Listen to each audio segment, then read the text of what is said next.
Hello, everybody. How's it going? Not so well, I assume. I see I have glare here. Let me see if I can lower this. Hold on one sec.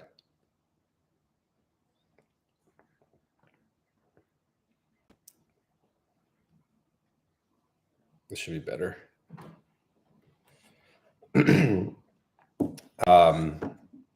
the last time we talked, the markets, I think, have only gone straight down. I'm not even sure there's been. Was one up day that I didn't make any money on. It's been an absolute brutal month for me. I think I'm probably down 50% this month. Down 60% for the year, something like that. I've cut a lot of my positions. From a risk perspective, I still own all the same names. Hey, look at Maisie over there. I still own all the same names for the most part, but just much smaller in a lot of them. For instance, I made NCR just a tiny little position now.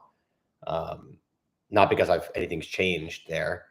I think you'll make a tremendous amount of money with NCR over the next 2 years, probably a double, maybe a triple.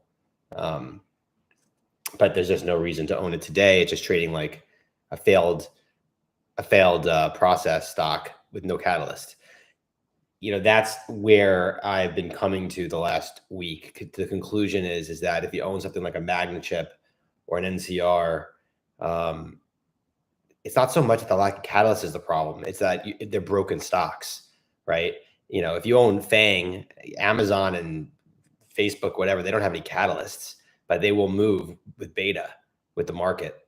And, if the market does ever rebound, it's going to take the leaders, not the large cap stocks necessarily is what I mean, but just healthy stocks with it. And then the shit's going to come later. And unfortunately, Magnachip, NCR, those two in particular, are in the penalty box for a while. Now, I still own a huge position in Magnachip.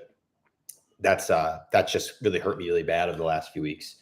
So I'm not going anywhere there. I had to sell. I sold a bunch of the Magnachip to buy a ton of Lionsgate, which Lionsgate is currently my biggest position, though Magnachip is like a 40% position.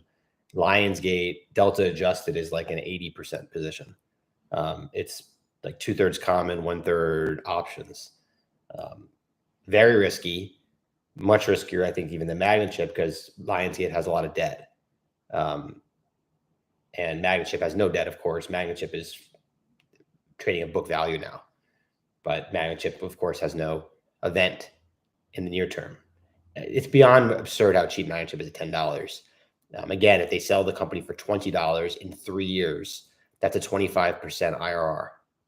And, we're almost certain that they had a $20 bid a few months ago that the company didn't want to take. So,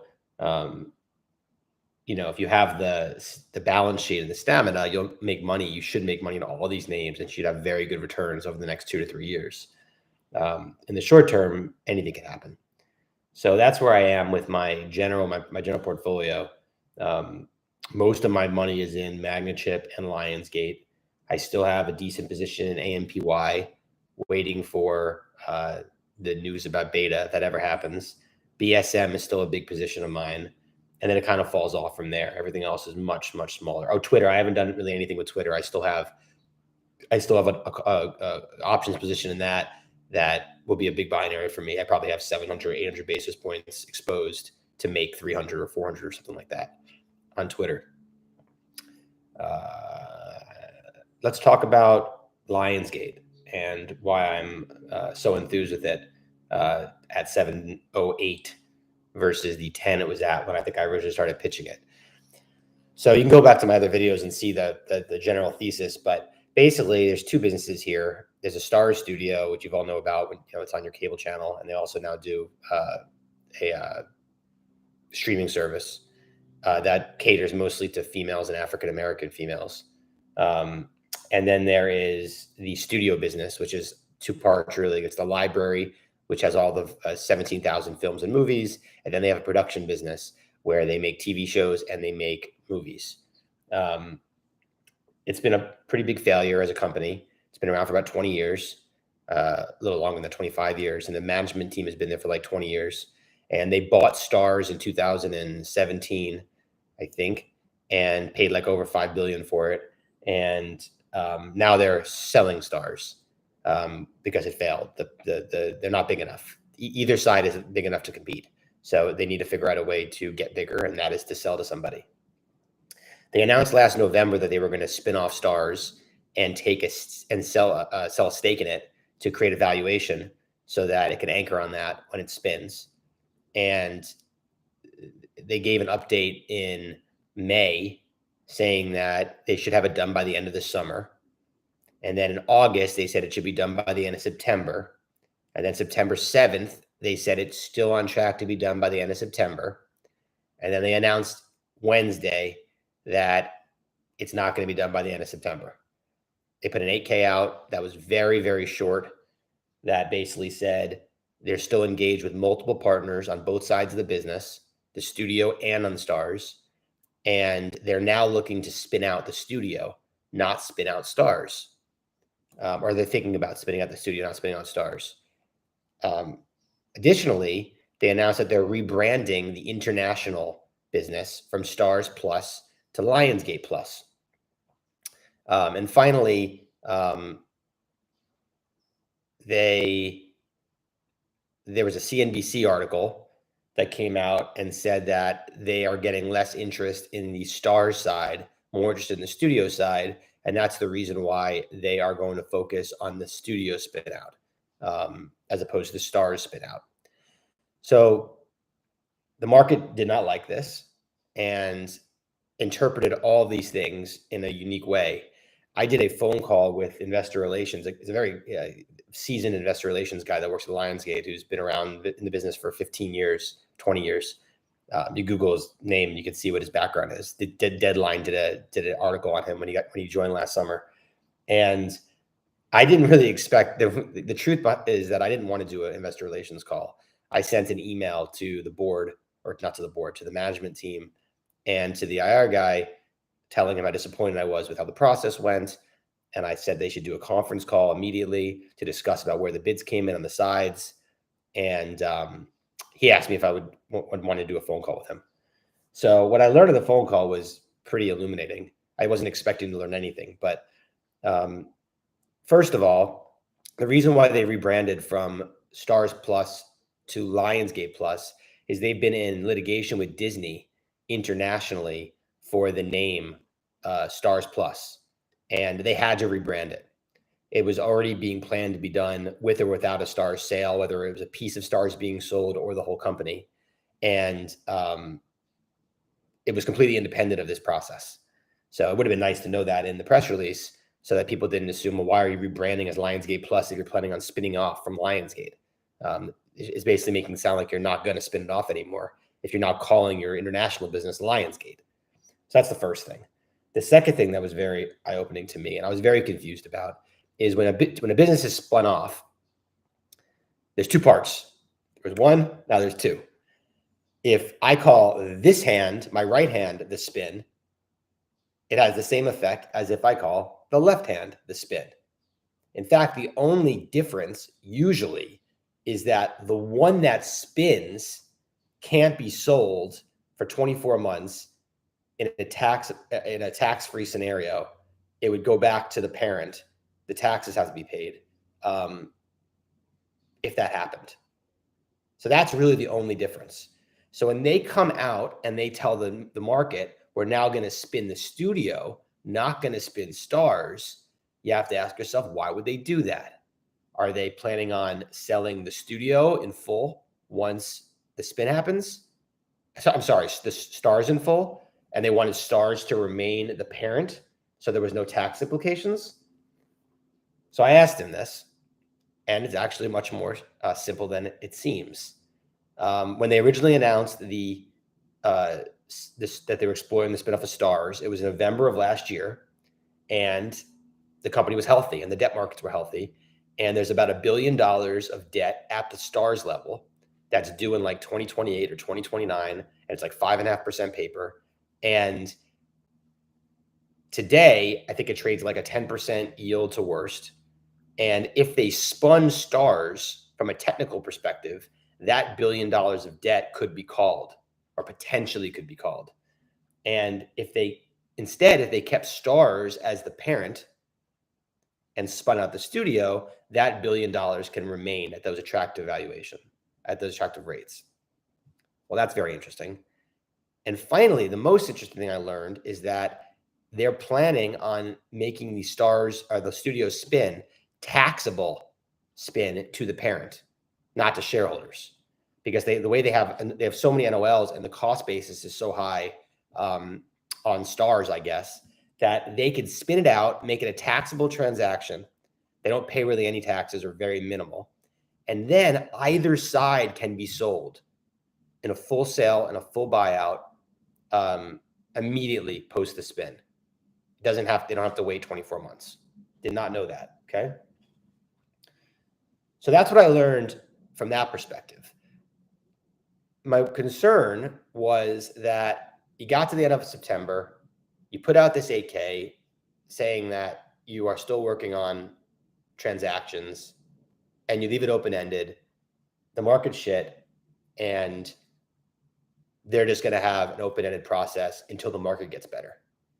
So you're basically, by owning Lionsgate, you're almost taking a bid on the stock market, not on Lionsgate. And I came away with that call with no uncertain terms that they are still very much in a process, and it's not some process that should take many months. They had to put out the 8K because the CNBC reported on it, but also they were reaching the end of September, and they told the market they would have a deal by the end of September. So they had to update the market. As you can see, they updated the market in a very minor way. It's like 3 sentences. So they didn't give really any transparency or any color about it. And, quite simply, they said they wouldn't have put out an 8K like that if they weren't actively involved in negotiations. I have been doing this a long time. I don't take management's word for really anything. That said, the difference in, someone mentioned this to me yesterday, the difference between the conversation I had with Lionsgate yesterday versus the conversations I've had with Magnachip over the last many months, it's night and day. Now, maybe Magnachip was just being honest, and that's why the stock's $10 and it was 20. But I did not get the sense that that was a promotional phone call. I didn't get the sense that that I was being lied to. And the key to it is that he doesn't gain anything from lying to me or shareholders. I mean, either they'll do a deal or they won't do a deal. And, we'll just know, the writing will be on the wall, because we'll see if there's a deal done or not. And, the mistake they made, and he said this, is that they put an artificial deadline. And then when you get to an artificial deadline with the stock market imploding, buyers try to push back and, offer less money. So now there's no deadline anymore. And they can take their time to get the best price they can get.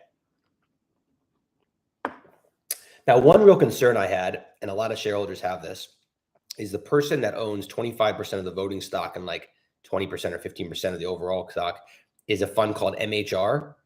And anyone that's had any history with this fund knows that it's a truly infamous fund that takes controlling stakes in a few companies, owns them for 5, 10, 15, 20 years, and has notoriously overplayed their hand to where they want way too much for what they think it's worth. And instead of taking the sale, they ride it to basically zero. And this has happened, a handful of times since they've been doing this. At least 3 times, or 4 times if you include Lionsgate. It happened with Sprint. We talked about this last time. Sprint PCS, Metro PCS, Leap Wireless, Telesat, L'Oreal, which is L'Oreal, and then now Lionsgate. And at any time they could have taken prices that were many multiples of what Lionsgate's trading at right now, and they didn't. So I brought that up, and he assured me that they're well aware of the reputation of MHR, and that they have an independent board, and they know the importance of getting transactions done. So let's talk about the numbers a little bit. And this is where I think the opportunity lays, okay? So two sides of the business. There's about $2.2 billion of net debt, and I'm not including production loans.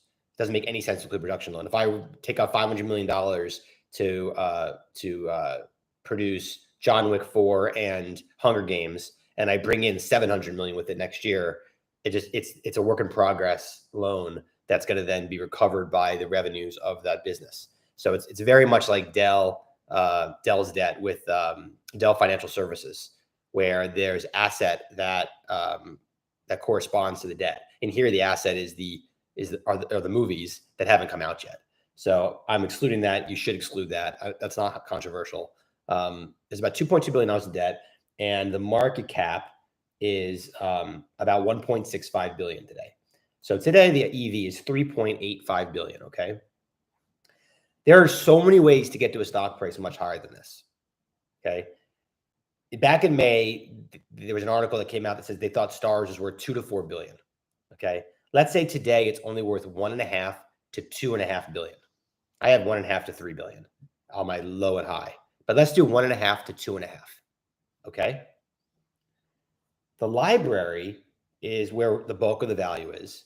Okay. And my understanding is the library does $375 million of cash flow a year, maybe $400 million, even if it's an $800 million business, but right now it's at $750. And there's $100 million in overhead on that cash flow. So that gets you to $275 million, and putting no value on the production side, the going concern of the TV business and the movie business, just the library.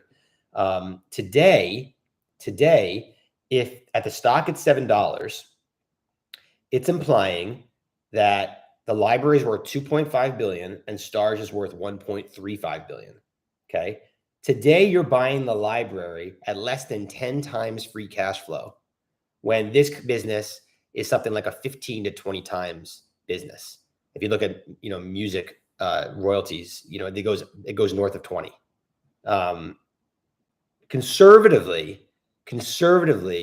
if you put a 15 multiple on the library business and you want to ding them for the $100 million of overhead, which a lot of that can be removed from a buyer, you get to, I just did this, hold on.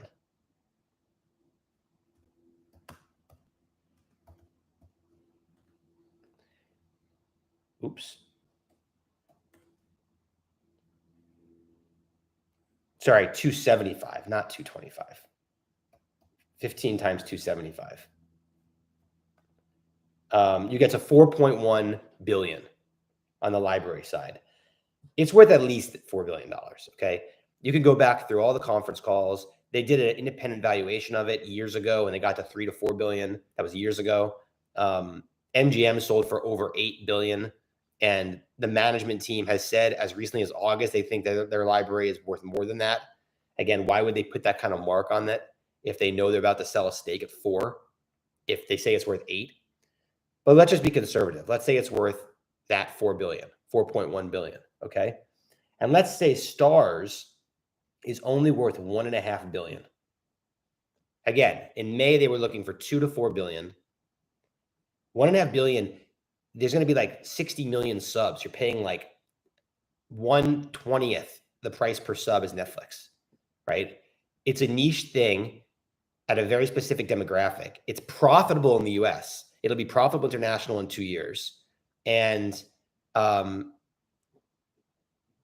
it's so small that it's easily digestible at that level at 1.5 billion, 2 billion. Let's just say 1.5 billion. Okay. So 4 billion in the library, 1.5 billion on Stars is a 5.5 billion EV.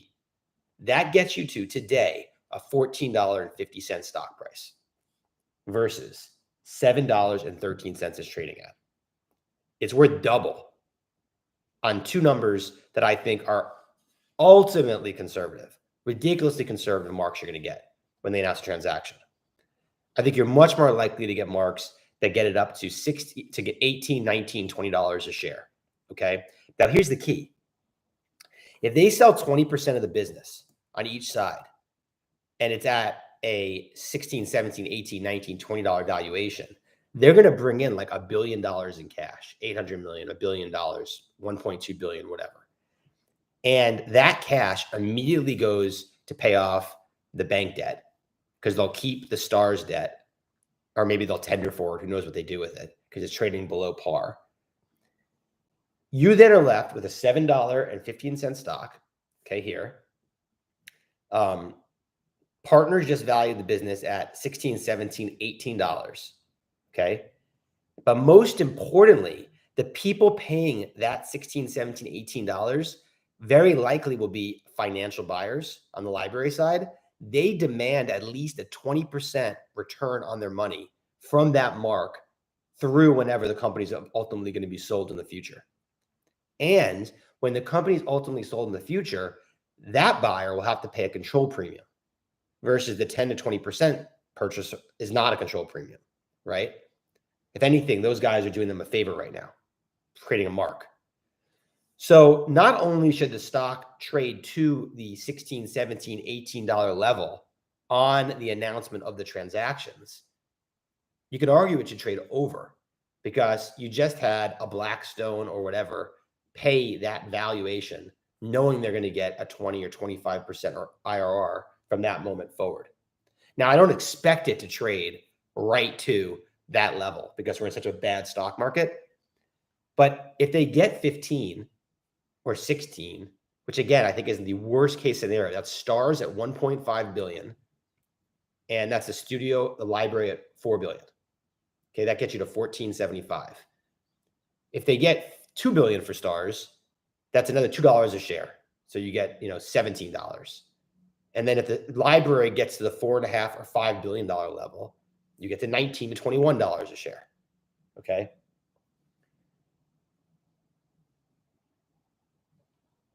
I can't imagine it doesn't trade to the low teens, at least 11, 12, 13, whatever, versus the $7 it's trading at now.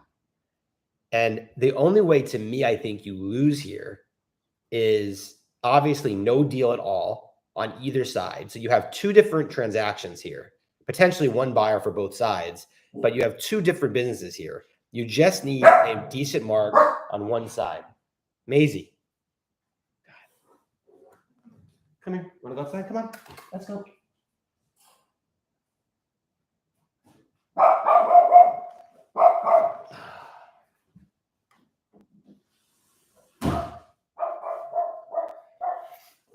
You just need a decent mark on one side, and preferably that side's the studio side. If the mark's on Stars and you get to at least 2 billion, I mean, let's play that game. Let's say they don't sell a stake in the studio. They only sell a stake in Stars. They bring in $400 million with a $2 billion valuation. Well, today, your enterprise value, like I said, is only 3.85 billion. So the market would be implying that the library is worth 1.85 billion when it's worth at least 4 billion, probably more like 6 billion. And the difference between 3.85 and 6 is $10 more a share. The stock will surge. Okay. And that's just getting a Stars valuation at 2 billion. So I don't know. After speaking to IR on the phone yesterday, I came away that the company is still very confident that they will do transactions. And the market is misinterpreting missing the September deadline as a failed process. This is not NCR. Okay. This is not CGen. Those were very different situations. In CGen's case, that was Merck buying a whole company and buyer and seller not agreeing on price, and Merck is the only buyer. Okay. In NCR's case, it was an LBO, the needing of substantial debt, and there was no debt available to the buyer. These transactions will have no debt involved. It's just going to be a pure equity investment, either from a strategic partner into Stars or a financial buyer into the studio. And the balance sheet of Lionsgate is going to be delevered from that cash flow that gets infused. The new company is going to be has much less debt, and it's not beholden to the credit markets. The other way to look at how value enhancing this situation is, and I don't think a lot of people are doing this, is if they sell 20% of the business at $16, $17, $18 a share, you and me are actually selling 20% of our position at that price, right? Yes, we're not getting a full buyout, but we are taking off 20% of our position. We're de-risking. It's going to be through delevering, but that's a real mark, and we will only own 80% of this business going forward. So what is that? What is just that worth? Okay. If the stock's trading 7, okay, and you get 17 for 20% of your business, that's $10 a share, and you're capturing 20% of it. So you're making there's a value creation of $2 a share overnight just from being able to take 20% of the company off the table at that $17 price. Now, you still own the same number of shares, but you only own 80% of the business. And intuitively, that is the right way to look at it. Now, of course, it shouldn't trade to 9 because there was just a market 18 or 17. But it just shows you the different ways you can look at the value enhancement of making those marks. And who can work around here? Now I hear my wife talking outside.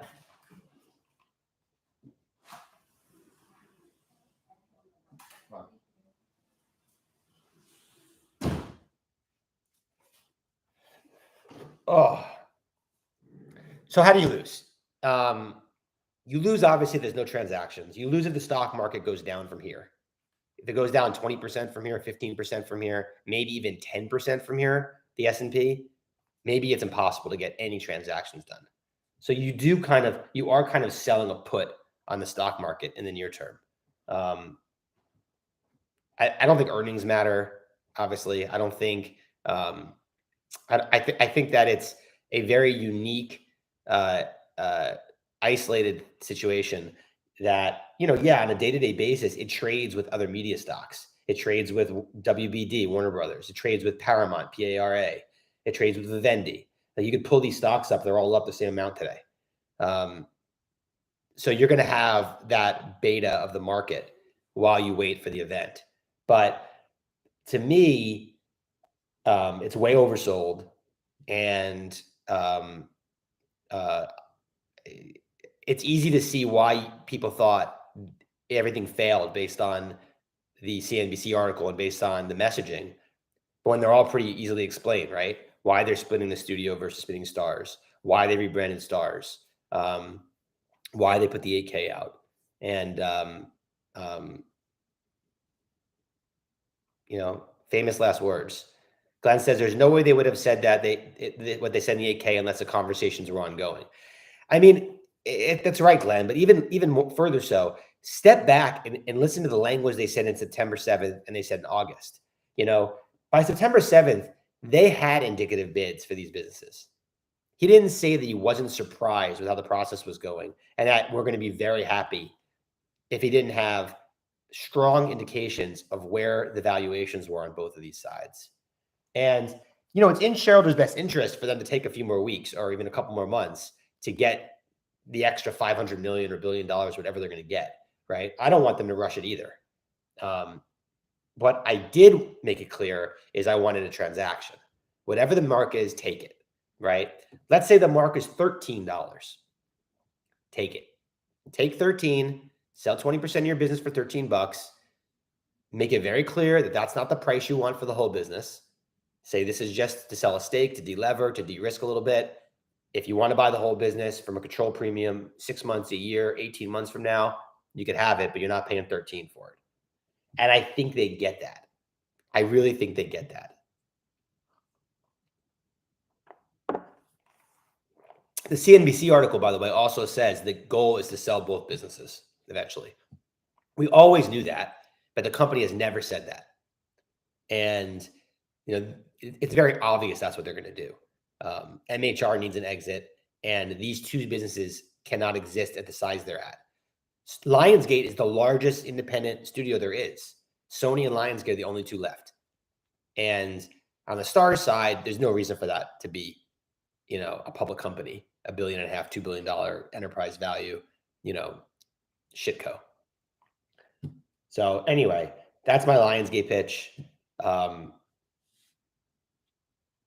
don't think there's really any actionable ideas like that in the market right now.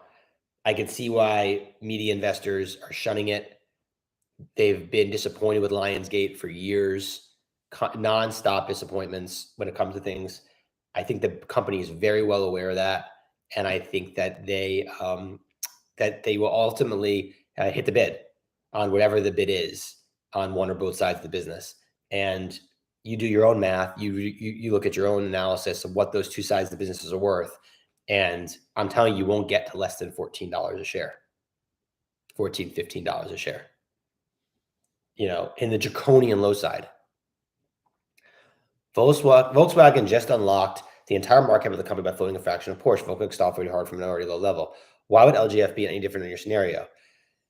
It's a great question. The difference is that each of these businesses are going to sell 20% stakes in them at a specific valuation. This is not just a spin. I wouldn't own this if I thought that when the spin happens, that both parts just go up. I don't usually even play spinoffs. But if you told me that Blackstone bought 20% of the library at, X valuation, and Vivendi bought 20% of Stars at Y valuation, and those two together equal $18 or $15 or $20 a share today with LGF stock price, then there's no way when this spins, or well before it, that it will be trading at a 50% discount to what they just sold 20% of the business at. Because you have a mark from sophisticated private companies that would buy the whole business at those levels. Blackstone could buy the whole business at the $18 price point. If they want 20%, they'd buy 100%, right? I'm just using Blackstone as an example. So just spinning does not create value. But I will push back a little bit. And Langelo, sometimes you do have a conglomerate discount. Look at Dell and VMware. VMware then was trading though, and Dell was trading at a huge discount from the sum of the parts of Dell Core and VMware. And once they spun, they created huge value for Dell shareholders. And in that situation, there was no new mark needed because VMware was already trading. So that's the major difference between Volkswagen and Porsche. I don't follow Volkswagen and Porsche very well. I know the history behind that. It's always been that case where Volkswagen was trading at a huge discount to its Porsche stake.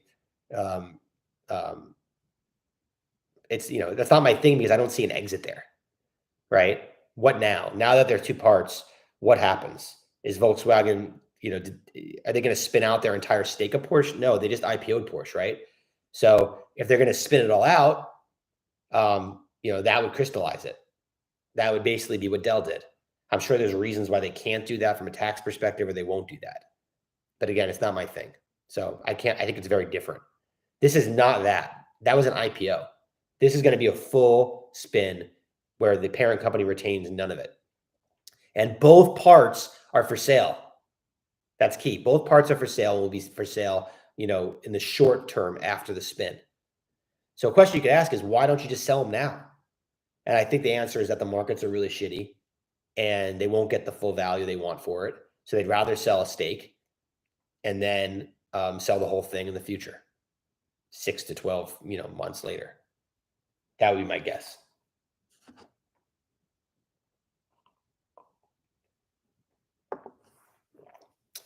Any thoughts on MTCR merger, Microchip Biotech? No, I have no thoughts at all. I don't even know it. Sorry.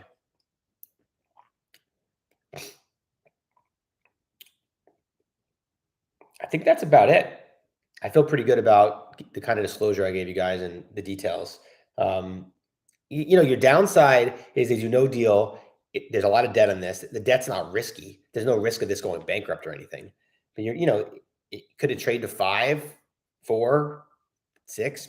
Sure. I didn't think it would ever trade to this price again. It's a volatile stock. And if the markets, go down, it could go down with them. So, I couldn't be more wrong about what I've said downsides have been this year. I didn't think Magnitude would go to 15. It's now trading at $10.25. So, um,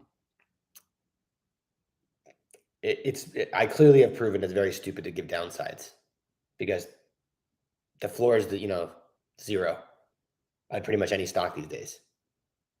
I know a guy that told me that I should more when Meta was trading at like 220, 230.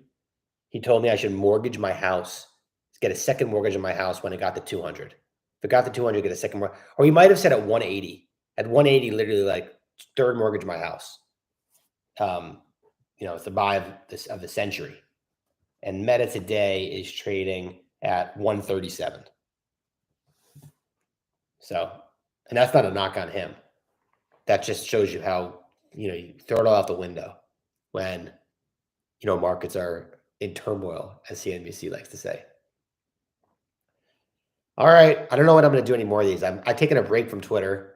For those of you that don't follow me on Twitter, you don't have to worry about it because I'm not on there anymore. I'm just taking a break. I don't have to delete my account or anything. And I'll come on here and do a YouTube if there's any transaction that ever happens with Lionsgate. And if there's anything to talk about in the rest of the portfolio.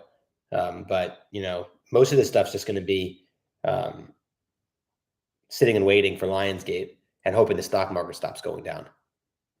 That's pretty much what the game plan is right now. And yeah, I'm excited to see what happens. Any questions? Is that it?